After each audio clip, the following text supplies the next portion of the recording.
Although not as highly regarded as Tobey Maguire's Spider-Man series, The Amazing Spider-Man still attracted a large fan base, partly because this version of Peter is youthful, fun, and humorous, the dreamlike romance between him and the smart, charming Gwen Stacy, and also because of the great potential of the entire series. Today, let's go over the most notable events in the two most exciting Spider-Man movies. The film opens with the image of a very young Peter Parker. He is playing hide-and-seek with his parents in silence. Searching all over the house without finding any signs, the naive boy decided to run into his father Richard's office and realized the room had been ransacked, with papers and documents scattered. He panicked and called his father in. Richard discovered it was the scene of a break-in. He quickly erased his notes on the board and took the confidential files to Mark Ben's house. Here, Richard and Mary left Peter in the care of Uncle Ben and Aunt May for safety and went on the run. Not a single message from his parents since then. Peter still grew up under the protection of Aunt May and the guidance of Uncle Ben. Hey, you've become a teenager attending Midtown Science High School. Here, Peter is constantly teased by his friend Eugene Flash Thompson, is tricked by a girl, and has to eat dog food right in front of his locker. And worse, he's beaten up by that non-super speed Flash for daring to stand up for someone else. However, in that misfortune, there was a stroke of luck. That incident helped Peter gain points in the eyes of his classmate, the smart and beautiful Stacy, whom he secretly liked. So after class, Peter returned home for dinner and helped Uncle Ben fix the broken water pipe in the basement. After his uncle left, Peter found the briefcase he suspected belonged to his father. He brought it upstairs to ask his aunt and uncle, and what Peter suspected was confirmed. This was indeed his father's briefcase, and he wanted it kept safe, so he asked Uncle Ben to hide it. Peter took the briefcase to his private room to check, and found many personal items of Mr. Richard, including a sealed document folder. In this folder, there was a formula for calculating the decomposition rate, a very important equation for Oscorp Corporation. Shortly thereafter, Uncle Ben went to find Peter to have a talk, and he revealed that the man in the photo with Peter's father is Dr. Kurt Connors, an old colleague of Richard's who still works at Oscorp. Peter goes online to search for information about his parents and learns they died in a plane crash. At the same time, he also looks deeper into Dr. Kurt Connors. Then, he decides to go to the headquarters of Oscorp Corporation to find his father's former colleague. Here, he pretended to be an intern and mingled with the group led by Stacy's acquaintance. Later, he also saw Dr. Connors in person, learning that he is a researcher on reptiles, and heard about his goal to create a world without weakness. After correctly answering a tough question, which impressed the students, Peter caught the teacher's eye. Peter accidentally bumped into a leader of Oscorp. He saw a symbol like the one on his father's documents, so he decided to follow and sneak into the laboratory. Out of curiosity, Peter touched the thread, causing a spider to fall on him. He panicked and fell out of the room, encountering Gwen Stacy. She forced him to return his badge and demanded he leave the building immediately. But this was also when Peter was bitten by an experimental spider. And that moment forever changed the life of the Parker family's son. On the subway ride home, he gradually discovered his superpowers and unintentionally took down many passengers, to his own surprise and amazement.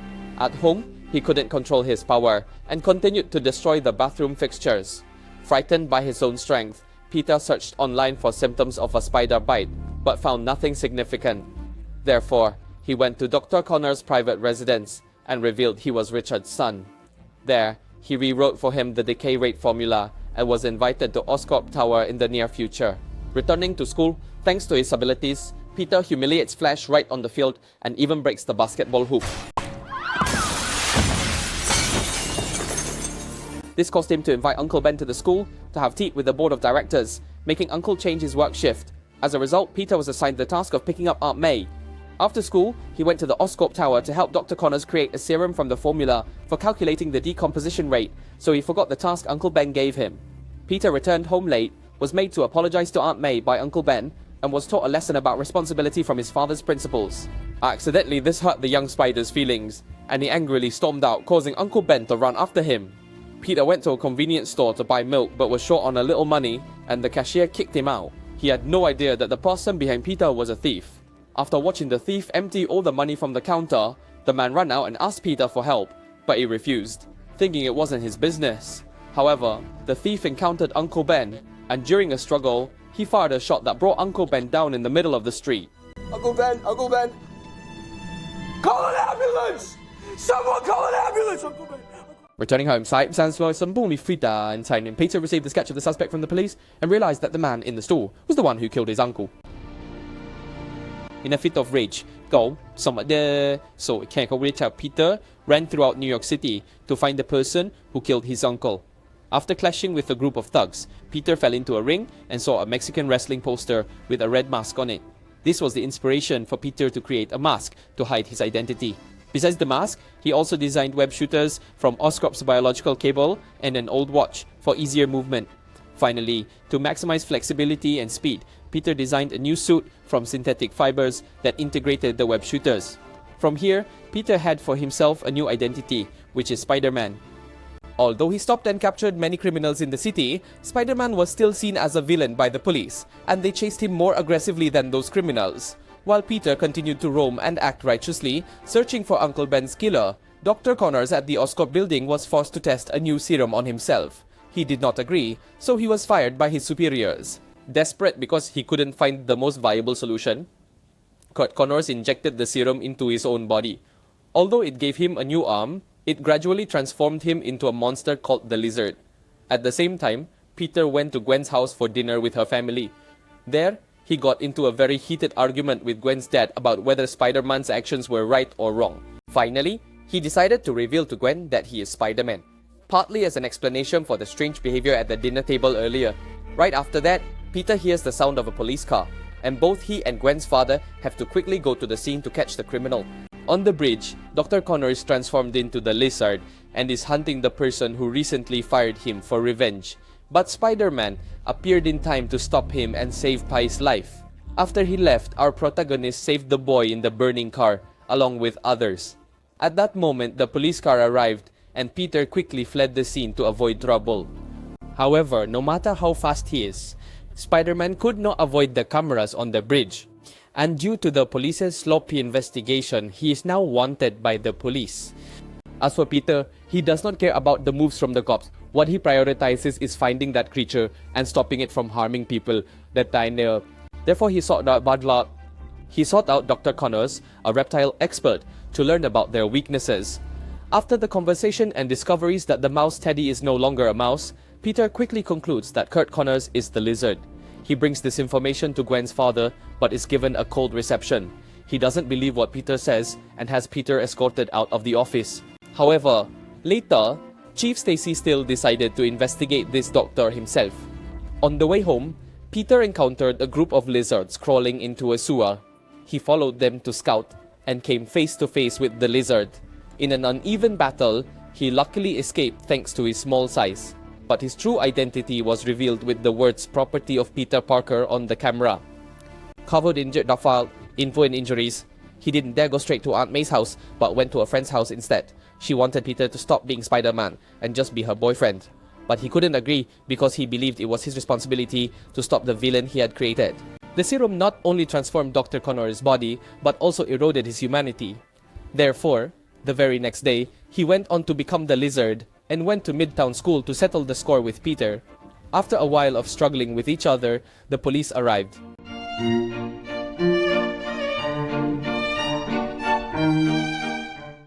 And this giant tower is gone. Peter follows the Lizard's trail while remembering Gwen making the antidote. However, upon reaching the villain's lair, Peter discovers that he also plans to turn all of Manhattan into lizard people like himself. Therefore, he asks Gwen to leave the building immediately to avoid danger. But she disagrees and wants to stay to help him save everyone. Immediately after, the police team, under Captain Stacy's orders, pursued both the Lizards and Spider-Man. They found the creature, fired bullets like rain at it, but before it could be injured, it had already recovered. With the bottle of serum in hand, he easily turned the police officers into lizards, like himself. With unstoppable power, he quickly headed to Oscorp Tower to execute his crazy plan. At the same time, Peter also sped towards the tower. However, he was stopped in the street by the police team's taser. Revealing his identity in front of Mr. Stacy, Peter said that the monster was heading to the Oscorp building and that someone he knew was there. The chief allowed Peter to go. However, he couldn't stop one of his subordinates from firing a bullet that hit Peter's leg. In his most desperate moment, Peter found the light at the end of the tunnel. He was guided by a team of construction workers straight to the tower, where the Lizard was rushing to the top to release the serum over all of Manhattan. At this time, Gwen had finished preparing the antidote and she needed to give it to her father. The tower supports Peter. On top of the tower, an extremely fierce battle takes place. Just as the lizard subdues Peter, Mr. Stacy appears and rescues him in time. They use liquid nitrogen to freeze the monster. The police chief tried to hold it off so Peter could reach the top and release the antidote. In the last moment, Peter succeeded, turning the lizard back into Dr. Connors. However, before that, Police Chief Stacy was fatally stabbed by the villain. In his final moments, he asked Peter to promise to stay away from her so she wouldn't be involved, as he would have many enemies in the future, and those closest to him would be the most vulnerable. At Captain Stacy's funeral, everyone appeared except for Peter. Therefore, Gwen went to Peter's house to talk to him. There, she learned that her father had forced Peter to stay away from her. Back at school, Peter arrived late to class and promised the teacher he would never be late again. Don't make promises you can't keep, Mr. Parker. And Peter replies, "Yeah, but those are the best kind." The movie ends with Gwen Stacy's smile, suggesting that the two will still be together in the months immediately following. In the mid-credits scene, Dr. Connors is now in prison and is visited by a mysterious guest. He suggests revealing the secret behind the death of Peter's parents, but Connors refuses. However, whether he wants to or not, this secret will be revealed in the sequel. The second film also begins with a flashback scene, taking us to the moment just before Peter's parents disappeared. Here, Richard is recording a video explaining his experiment for Oscorp. Right after that, he hears Peter calling and discovers that their house has been broken into. As we learned in the previous part, he gathers his documents, sends Peter to Uncle Ben's house, and then leaves. His and his wife's flight was hijacked by a guy. They tried to resist him, but couldn't prevent an accident. Before passing away, he sent a video to a directory named Roosevelt. The timeline brings us to the present, where Peter is on his way to stop a group of criminals from hijacking a truck full of dangerous chemicals called plutonium from Oscorp. In a phone call with Gwen, we learn that the graduation ceremony is taking place, and she is eagerly waiting for Peter to come to deliver the high school commencement speech. At that moment, our Spider-Man experiences a hallucination.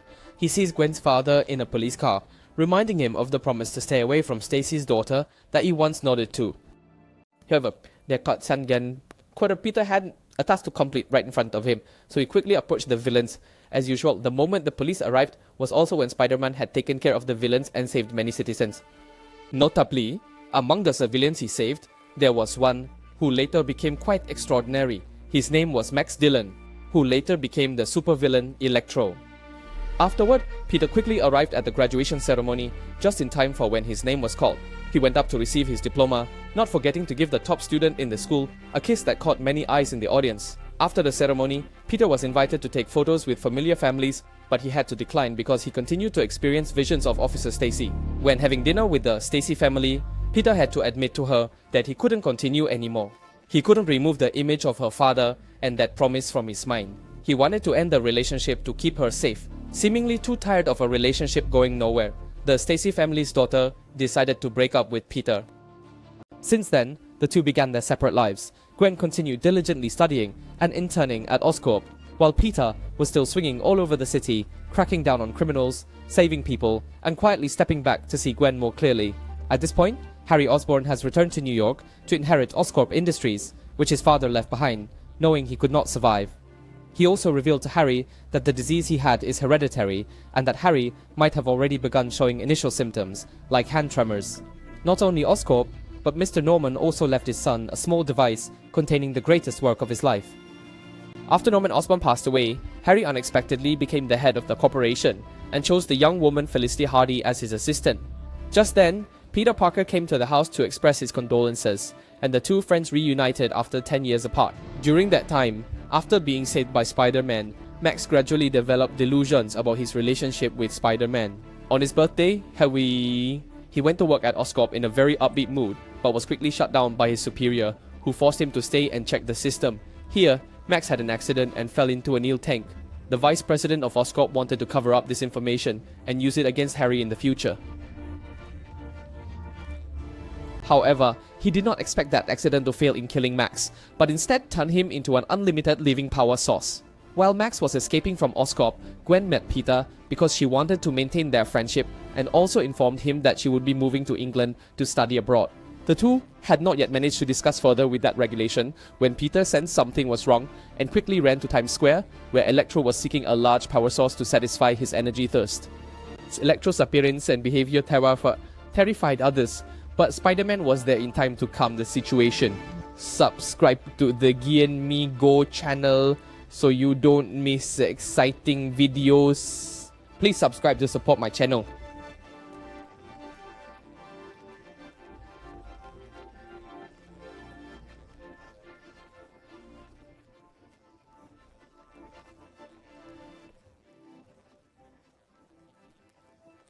Please subscribe to my channel to support it.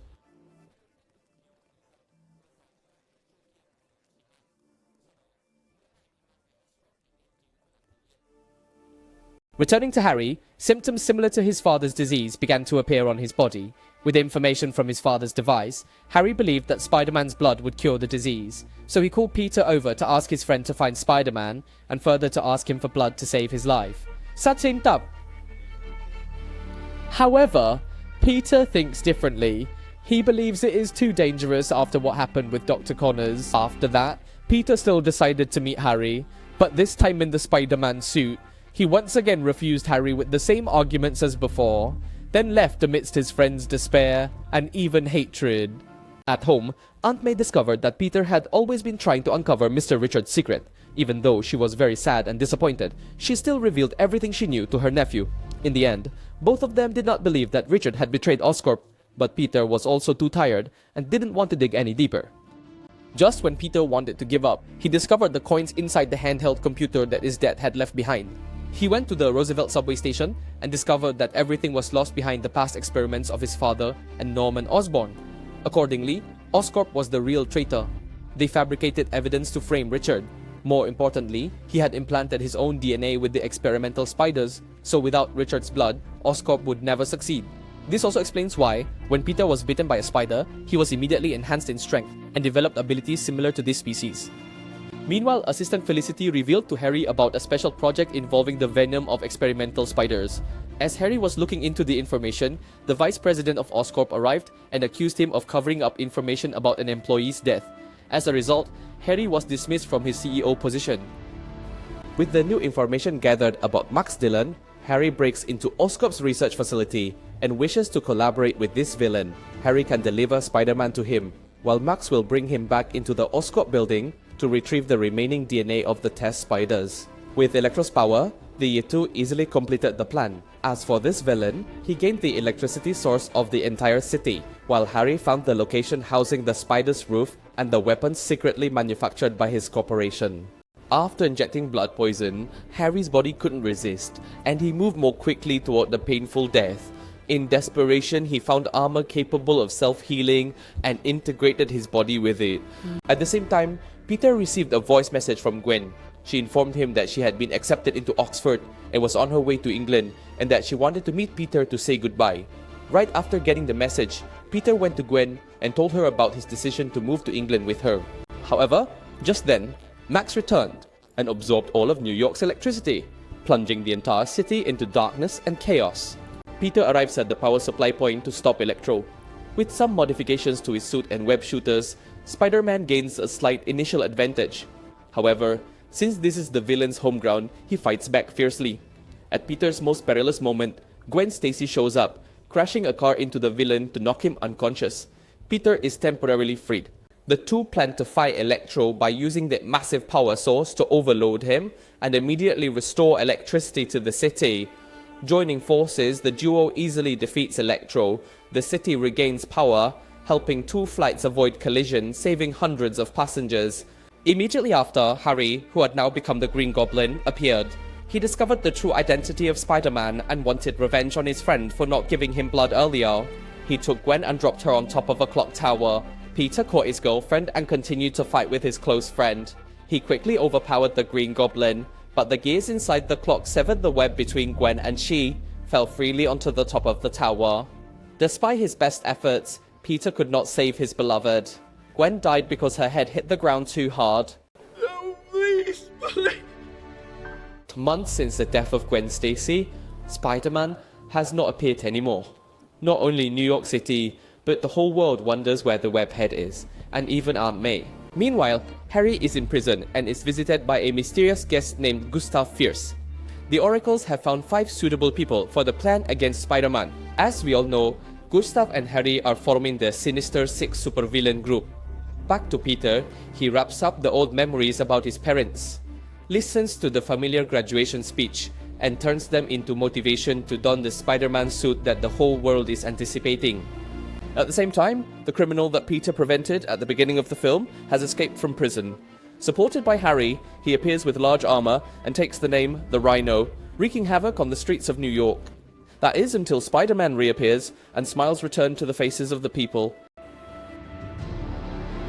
And that was the entire story of the 2 parts of The Amazing Spider-Man. Did you feel nostalgic watching this video?